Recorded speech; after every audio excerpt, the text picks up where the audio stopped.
성도님들, 이스라엘에는 대표적인 호수가 두 개 있습니다. 이게 이스라엘 말, 즉 히브리어에는 호수라는 말이 따로 없어서 이제 바다라고 쓰기도 하는데요. 바로 북쪽의 갈릴리 호수와 남쪽의 사해 바다입니다. 그런데 갈릴리 호수는 사해보다 규모가 작지만 살아있는 호수입니다. 갈릴리 호수는 물이 들어가기도 하고 나가기도 하기 때문에 언제나 물의 유동이 있어서요, 살아있는 호수가 된 것입니다. 그래서 그곳에는 물고기들이 많이 살기 때문에 그 갈릴리 호수를 삶의 터전으로 삼고 살아가는 사람들이 많았음을 우리는 성경에서 볼 수 있죠. 베드로도, 요한도, 야고보도 이런 케이스죠. 이에 반해서 사해는 그것으로 들어오는 물은 있는데요, 다른 곳으로 빠져나가는 물은 전혀 없습니다. 그래서 유입되는 그 많은 물을 다 받아서 저장만 하다 보니 사해는 염도가 아주 높아서 물고기가 살지 못하는 죽은 바다가 되어버렸습니다. 성도님들, 우리는 종종 생각하기를 무엇을 받기만 하면 좋은 줄로 알고 또 많이 받으면 행복해지고 부자가 되는 줄 압니다. 그러나 우리의 삶이 받기만 좋아하고 나누어 줄 줄을 모르면 뭐처럼 된다고요? 사해처럼 되는 겁니다. 죽은 바다요. 반대로 받은 만큼 또 나누어 주며 살아가면 우리는 더불어 사는 이 갈릴리 호수처럼 된다라는 것입니다.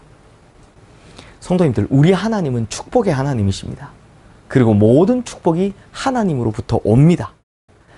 그런데 사람들이 축복을 받지 못하는 것을 축복의 물줄기가 막혀버렸기 때문이라는 것을 잘 아는데요, 이 물줄기가 들어오는 물줄기가 아니고 나가는 물줄기라는 사실은 잘 모릅니다. 그래서 우리를 축복의 통로라고 부르는 겁니다. 이 나가는 물줄기가 열려있지 않으면 그 물은 얼마 안 가 썩어서 악취만 풍기는 죽은 호수가 되고 마는 것이죠. 축복의 물줄기, 축복의 통로를 막고 사는 사람들도 이와 같습니다. 이런 사람들은요, 이미 가득 차 있고 이게 썩어가기 때문에 제대로 되는 일이 없는 겁니다. 오늘 본문에는 이제 야곱의 말년에 요셉과 그의 두 아들인 므낫세와 에브라임을 축복하는 장면이 나옵니다. 본문 15절 16절 말씀입니다. 그가 요셉을 위하여 축복하여 이르되 내 조부 아브라함과 아버지 이삭이 섬기던 하나님, 나의 출생으로부터 지금까지 나를 기르신 하나님, 나를 모든 환난에서 건지신 여호와의 사자께서 이 아이들에게 복을 주시며 이들로 내 이름과 내 조상 아브라함과 이삭의 이름으로 칭하게 하시오며 이들이 세상에서 번식되게 하시기를 원하나이다. 지금 야곱이 뭐가 되고 있냐? 축복의 통로가 되고 있습니다. 우선 야곱의 기도를 보면요, 확실한 체험적인 신앙이 있죠. 조부 아브라함과 아버지 이삭이 섬기던 하나님, 나의 출생으로부터 지금까지 나를 기르신 하나님, 나를 모든 환난에서 건지신 여호와의 사자라고 고백을 합니다. 야곱의 축복 기도에는 가장 먼저 하나님을 향한 확실한 자기 신앙 고백이 있다는 것이 특징입니다. 그러므로 누군가를 축복하기 위해서는 바로 내가 체험한 하나님을 향한 확실한 신앙 고백, 바로 이것이 전제가 되어야 함을 알 수 있습니다. 왜냐? 만약 그런 신앙 고백이 전제되지 않고 드려지는 축복 기도는요, 무속 신앙의 세계나 볼 수 있는 주술과 마찬가지이기 때문입니다.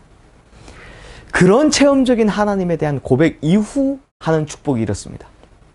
이 아이들에게 복을 주시오며 이들로 내 이름과 내 조상 아브라함과 이삭의 이름으로 칭하게 하시오며 이들이 세상에서 번식되게 하시기를 원하나이다.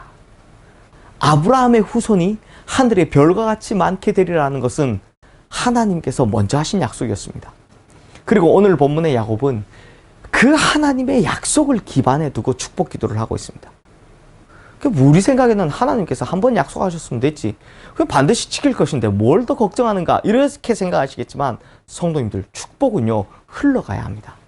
하나님의 약속을 상기시키고 또 상기시키면서 그 축복이 이어지게 해야 한다는 겁니다.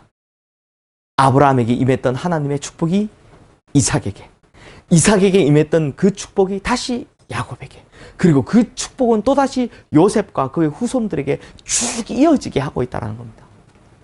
사랑하는 성도님들, 하나님의 축복의 형태는 저수지 형태로 주어지는 것이 아니라 통로의 형태로 주어지는 겁니다.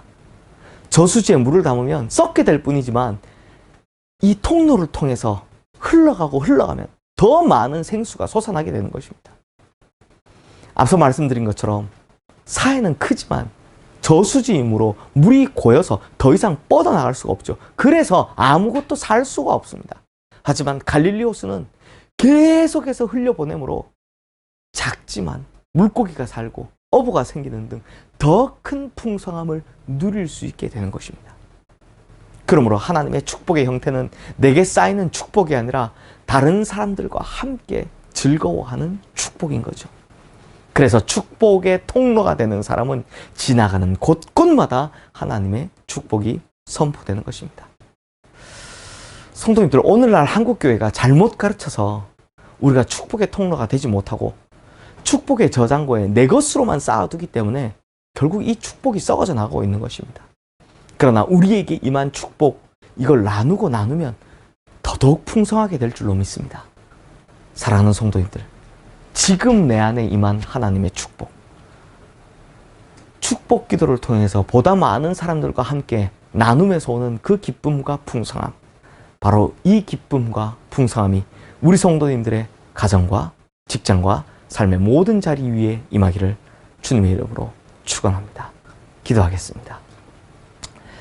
하나님 아버지, 더 이상 우리가 축복을 받고 그것을 썩혀놨다가 다 썩어버리는 그런 인생이 아니라 축복을 흘려보내서 모두가 함께 축복받는 그런 인생을 살아가게 하여 주시옵소서.